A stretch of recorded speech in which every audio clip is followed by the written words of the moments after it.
السلام علیکم دوستو، آج میں آپ کے لیے لے کے آئی ہوں خوف کے لبادے میں لپٹی ہوئی خوفناک، حیرت ناک اور جسم سے رونگٹے کھڑے کر دینے والی رودات اندھا قتل۔ آسمان پہ سیاہ بادلوں نے اپنا گھیرا تنگ کر لیا تھا۔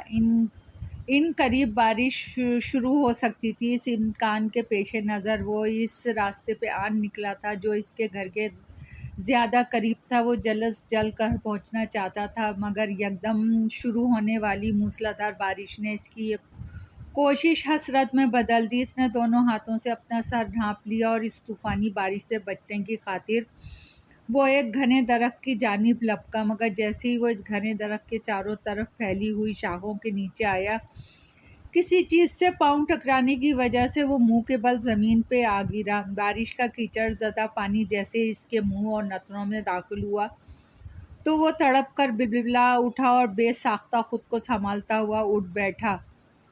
اسے اس شے پہ شدید غصہ آیا جس کی وجہ سے وہ بری طرح ٹھوکر کھا کے گرا تھا۔ اس نے فوراً غصے سے اپنے عقب میں دیکھا تو یک لخت اس کی سانس رک گئی۔ اس کی آنکھیں خوف اور دہشت سے پھٹی کی پھٹی رہ گئیں۔ وہ حیرت سے آنکھیں پھاڑے اس سرکٹی لاش کو دیکھ رہا تھا جس پہ جگہ جگہ گوشت کے لوتھڑے لٹک رہے تھے جو جوارے گرد پھیلے بارش کے پانی کو تیزی سے سرخ کر رہے تھے۔ شاید کچھ دیر پہلے ہی کسی نے اس سرکٹی لاش کو وہاں سے پھینکا تھا۔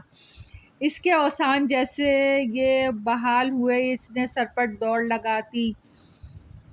اس وقت خوف کا اس قدر غلبہ تھا کہ اس پر بارش کی بھی پرواہ نہیں تھی۔ وہ سرپٹ بھاگتا ہوا گھر پہنچا۔ داخلی دروازے کے پاس پہنچتے ہی اس کے حواس جواب دے گا اور وہیں گر کے بے ہوش ہو گیا۔ صبح کا اجالا ہر طرف پھیل چکا تھا۔ وہ سرکٹی لاش بدستور پڑی تھی۔ گاؤں کے کئی لوگ اس لاش کے ارد گرد دائرے کی شکل میں جمع تھے۔ گاؤں کے منشی رب نواز کے بیٹے کی نشاندہی پہ لوگ اس جانب آئے تھے، جبکہ وہ بے چارہ لڑکا اس لاش کو دیکھ کے اس قدر خوفزدہ ہوا تھا کہ بخار کی وجہ سے بستر پہ نڈھال پڑا تھا۔ لاش سرکٹی ہونے کے باوجود لوگوں نے شناخت کر لی تھی۔ وہ لاش اس گاؤں کے نامی گرامی عامل کی تھی۔ لاش کا سر ابھی تلاش کیا جا رہا تھا۔ چند گھنٹوں بعد اس عامل کا سر بھی تلاش کر لیا گیا جسے گہری کھائی میں پھینک دیا گیا تھا۔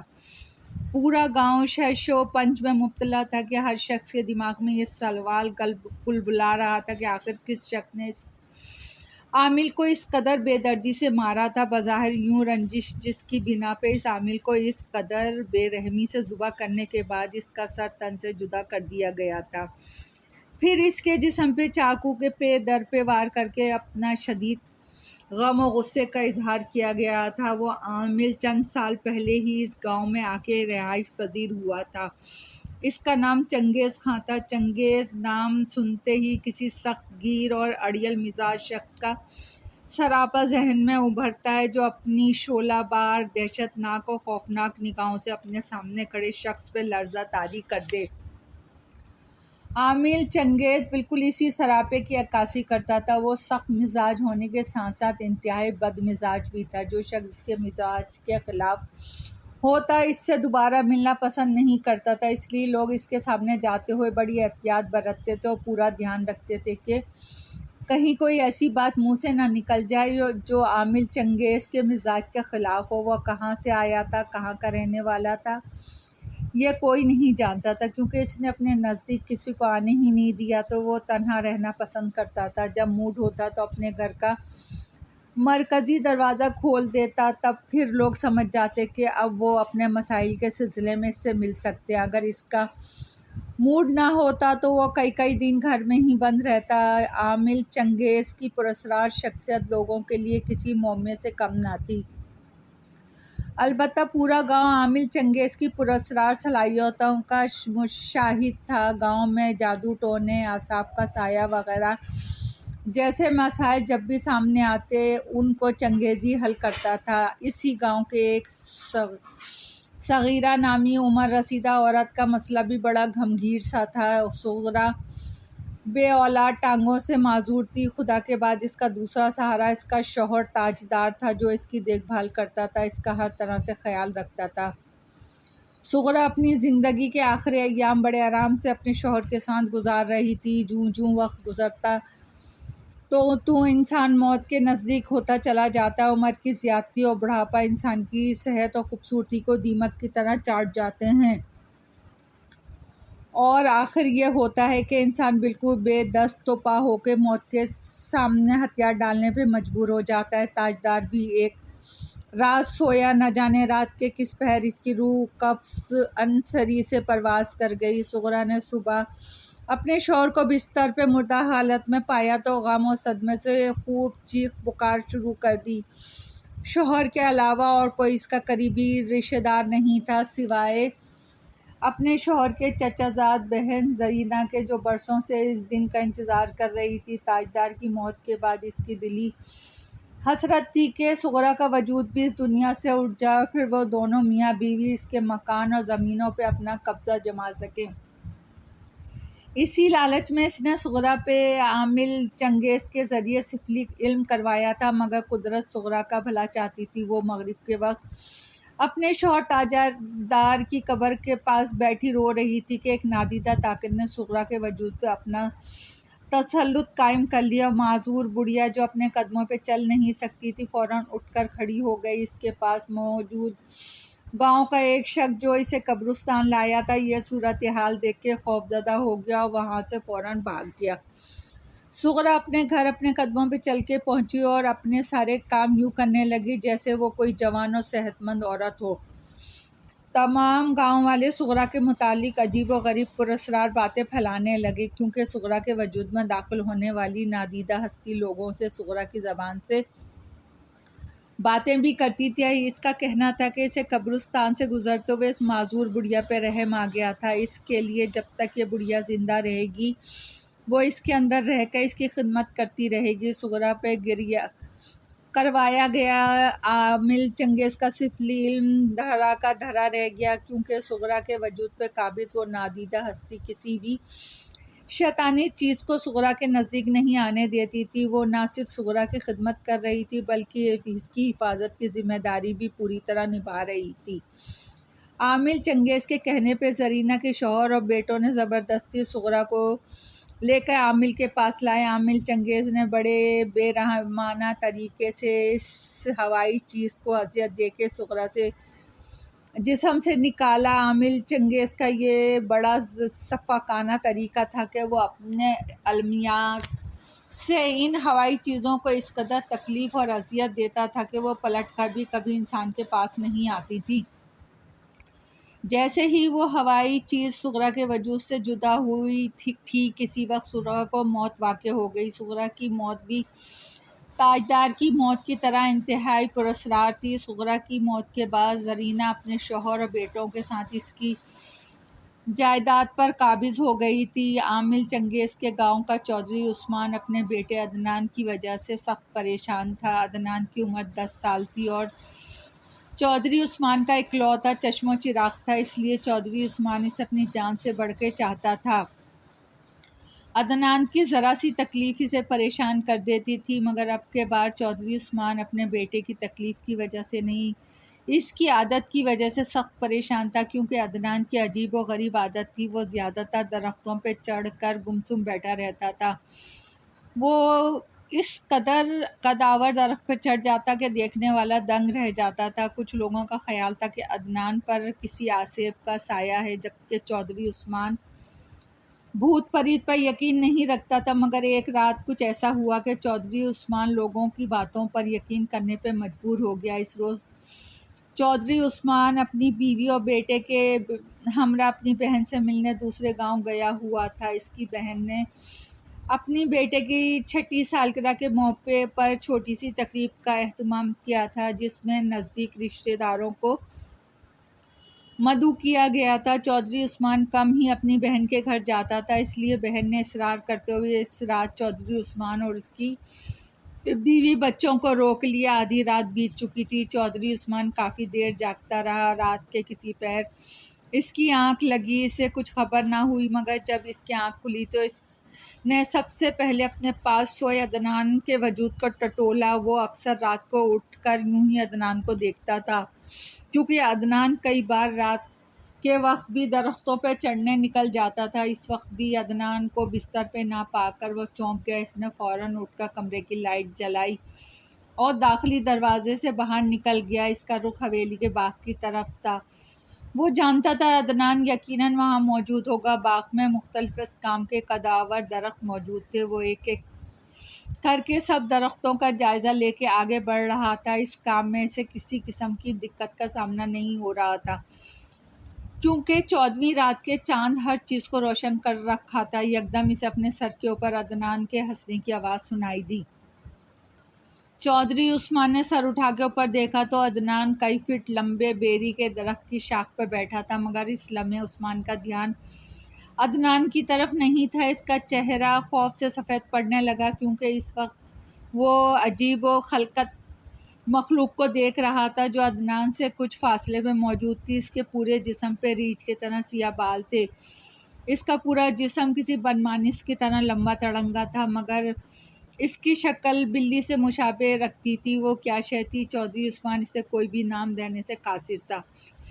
وہ حیرت اور خوف کی ملی جلی کیفیات میں اس عجیب و خلقت مخلوق کو گھور رہا تھا، جو اپنی شعلہ بھر آنکھوں سے عدنان کی طرف اپنے ہاتھ بڑھا رہی تھی، مگر عدنان تو جیسے ہر شے سے بے نیاز ہو چکا تو بس اپنے باپ کی طرف دیکھ کے ہنسا جا رہا تھا۔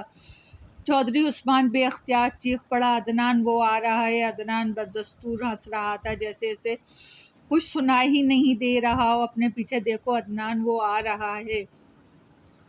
چودھری عثمان اشارہ کرتے ہوئے چیخا تو عدنان اس ساتھ پیچھے پلٹ کے دیکھا۔ وہ قوی ہیکل بن مانوس نما شے موت بن کے اس کے سر پہ پہنچ چکی تھی۔ عدنان اسے دیکھ کے بے ساختہ چیخ پڑا۔ اس خوفناک عفریت نے عدنان کو کھینچ کے درخت سے نیچے لٹکا دیا۔ عدنان کی خوفناک چیخوں سے پوری حویلی گونج اٹھی۔ چودھری عثمان تڑپ کے رہ گڑ گڑایا، خدا کے لیے اسے چھوڑ دو! جواباً اس عجیب الخلقت مخلوق کے منہ سے ایک فلک شگاف قہقہہ نکلا اور چشم و زن میں اس نے عدنان کو درخت سے نیچے پھینک دیا۔ یہ بھیانک منظر دیکھ کے چودھری عثمان کے منہ سے ہولناک چیخ نکلی اور وہیں چکرا کر بے ہوش ہو گیا۔ اسے 2 دن بعد ہوش آیا۔ ہوش میں آتے ہی وہ چیخ پڑا، عدنان! عدنان! کمرے میں عثمان کی بیوی سمیت دیگر رشتہ دار بھی موجود تھے، جو اس کے ہوش میں آتے ہی اس کی طرف متوجہ ہو گئے۔ آپ ٹھیک تو ہیں؟ چودھری عثمان کی بیوی فوراً اس کی طرف بڑھی اور اس کے قریب بیٹھتے ہوئے بولی، اس نے میرے بیٹے کو مار ڈالا! چودھری عثمان پھٹی ہوئی آواز میں چیخا۔ چودھری عثمان کی بیوی سے تسلی دیتے ہوئے بولی، ہمارا بیٹا بالکل ٹھیک ہے، وہ سامنے بیٹھا ہے۔ عثمان نے سامنے دیکھا تو عدنان کرسی پہ بیٹھا اسے ہی دیکھ رہا تھا۔ چودھری عثمان نے سامنے دیکھا تو فوراً اسے اپنے پاس بلایا اور 2 دن قبل ہونے والے واقعے کے متعلق دریافت کیا، مگر عدنان نے مکمل لا علمی کا اظہار کیا۔ اس ساتھ چودھری عثمان کو یقین ہو چلا تھا کہ عدنان کے ساتھ ضرور کوئی شیطانی شے ہے۔ اس لیے وہ عدنان کو عامل چنگیز کے پاس لے گیا اور چنگیز کو عدنان کی تمام صورتحال سے آگاہ کیا۔ عامل چنگیز نے عدنان کو اپنے سامنے بٹھا کر اس کا سر اپنے ہاتھ کی گرفت میں لے لیا اور منہ ہی منہ میں کچھ بڑبڑانے لگا۔ عدنان کے جسم کو جھٹکے لگنے لگے، اس کی آنکھوں میں سرخی اترنے لگی، اس کے چہرے کے خط و خال متغیر ہوتے چلے گئے، اس قدر بگڑ گئے کہ چودھری عثمان بھی اپنے بیٹے کی بھیانک شکل دیکھ کے لرز اٹھا۔ عامل چنگیز نے عدنان کے سر پہ اپنے دائیں ہاتھ کی گرفت مضبوطی سے جمع رکھی تھی۔ بول، کون ہے تو؟ عامل چنگیز آنکھیں کھولتے ہی گرجدار آواز میں بولا۔ جواباً عدنان کے منہ سے چنگھاڑتی ہوئی آواز سنائی دی، چنگیز تو جانتا نہیں میں کون ہوں؟ بہتر ہوگا کہ میرے راستے میں مت آ، ورنہ نتائج کا ذمہ دار تو خود ہوگا۔ اس کا مطلب ہے تو شرافت سے دفع نہیں ہوگا؟ عامل چنگیز غراتے ہوئے بولا۔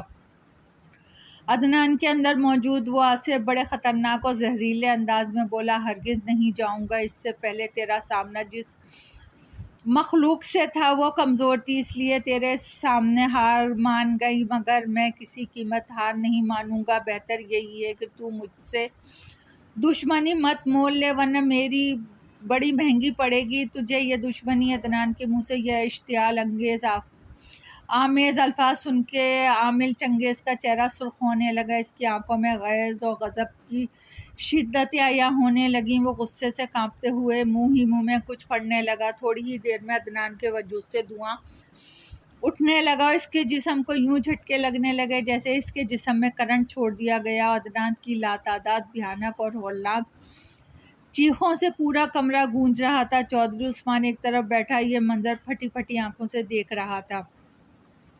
وہ خود پہ ضبط کیے بیٹھا تھا، اس کے سامنے اس کے جگر کا ٹکڑا زمین پہ بری طرح پچھاڑے کھا رہا تھا۔ چند ثانیے بعد عدنان کی چیخیں مدھم پڑنے لگیں اور عدنان کا تڑپتا ہوا جسم زمین پہ ساخت ہو گیا، اس کے چہرے کے بگڑے ہوئے نقوش پھر سے معصومیت میں تبدیل ہو گئے۔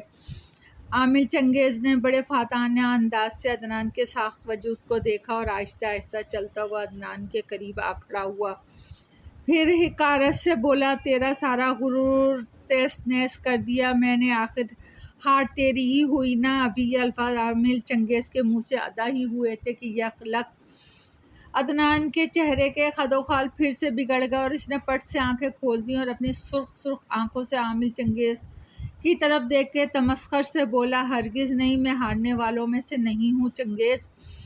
عدنان کے منہ سے بڑے بھیانک قہقہوں کا اخراج ہوا تو عامل چنگیز غصے سے تھر تھر کانپنے لگا۔ وہ اس غیر متوقع صورتحال کے لیے ہرگز تیار نہ تھا۔ اس ڈھیٹ آصف کے سامنے پہلی بار اس کی تمام تر طاقتیں، اس کا سارا علم کمزور پڑ گیا تھا، مگر ہار ماننے والوں میں سے تو وہ بھی نہیں تھا۔ اس نے چودھری عثمان کو 7 دن عدنان کو اپنے پاس چھوڑنے کا کہا اور عدنان کے ارد گرد حصار کھینچ دیا۔ چودھری عثمان اپنے دل پہ جبر کر کے عدنان کو عامل چنگیز کے پاس چھوڑ کر چلا گیا۔ عامل چنگیز کے پاس آنے والا یہ پہلا کیس تھا جس میں اس کا سامنا انتہائی طاقتور اور ضدی آصف سے تھا، جو کسی طرح بھی عدنان کے جسم کو چھوڑنے کو تیار نہیں تھا، مگر اب یہ معاملہ چنگیز کی انا کا تھا۔ اس آصف نے اس کے علم کی، اس کی طاقت کو للکارا تھا۔ وہ ہر صورت عدنان کو اس ضدی آصف کے شکنجے سے نجات دلانا چاہتا تھا۔ اس ضدی آصف کو بھگانے کے لیے اس نے مسلسل 7 راتوں کا عمل کیا، تب جا کر عامل چنگیز کا عمل اس آصف کے طاقت پہ بھاری پڑ گیا اور اس آصف کو مجبور ہو کے عدنان کا جسم چھوڑنا پڑا، مگر اس نے جاتے جاتے چیخ کر کہا، تم بے شک مجھے اپنی موکلات کے ذریعے کہیں دور پھینکوا دو، مگر یاد رکھنا میں اپنا بدلہ لینے ضرور آؤں گا اور بہت جلدی واپس آؤں گا۔ بظاہر اس کے لہجے میں بے بسی تھی، مگر اس کا ہر لفظ نفرت میں بجھا ہوا تھا۔ عامل چنگیز حقارت سے بولا، تو واپس آیا بھی تو کبھی اس بچے کے نزدیک بھی نہیں آ پائے گا، کیونکہ عامل چنگیز نے اس شیطانی آصف کے جاتے ہی ایک تصویر عدنان کے گلے میں ڈال دی، جس کی وجہ سے وہ آصف عدنان کے پاس کبھی نہیں آ سکتا تھا۔ اس آصف کے جاتے ہی عدنان بالکل نارمل ہو گیا، درختوں پہ چڑھ کے بیٹھنے کی اس کی عادت بھی ختم ہو چکی تھی۔ اس قسم کے کئی واقعات سے عامل چنگیز زندگی میں بھری ہوئی تھی۔ اس نے اپنی زندگی میں کئی لوگوں کو زندگیاں سنواری تھی اور کئی لوگوں کی برباد بھی کی تھی۔ یہ سلسلہ یوں ہی چلتا رہا، مگر ایک رات کسی انتہائی سفاک قاتل نے عامل چنگیز کو بے دردی سے قتل کر دیا۔ عامل چنگیز کے قتل کی تفتیش کافی عرصے جاری رہی، مگر قاتل کا کوئی سراغ نہ مل سکا۔ آخرکار قتل کو اندھا قتل قرار دے کر کیس کی فائل کو بند کر دیا گیا۔ تقریباً 10 سال اس واقعے کو بیت گئے۔ لوگ اتنے عرصے میں عامل کو بھول گئے۔ 10 سال بعد ڈاکوؤں کا ایک گروہ ڈکیتی کی واردات کے دوران پکڑا گیا۔ دوران تفتیش اس گروہ نے اپنے تمام جرائم کا اعتراف کیا اور یہ بھی بتایا کہ عامل چنگیز کے قتل میں بھی ان کا ہاتھ ہے۔ اسی گروہ کے سردار نصیر نامی ڈاکو نے بتایا کہ اس نے اور اس کے 3 ساتھیوں نے عامل چنگیز کے گھر ڈکیتی کی تھی۔ بقول اس کی عامل چنگیز نے بنا کسی مذمت کے اپنی تمام پونجی ہمارے حوالے کر دی تھی۔ پھر نہ جانے ایسا کیا ہوا، مجھے محسوس ہوا جیسے کوئی ہوا کا جھونکا میرے اندر حلول کر گیا ہو، پھر کوئی میرے اندر چیخ چیخ کے کہنے لگا، اس شخص کو ذبح کر دو۔ میرے حواس معطل ہونے لگے تھے۔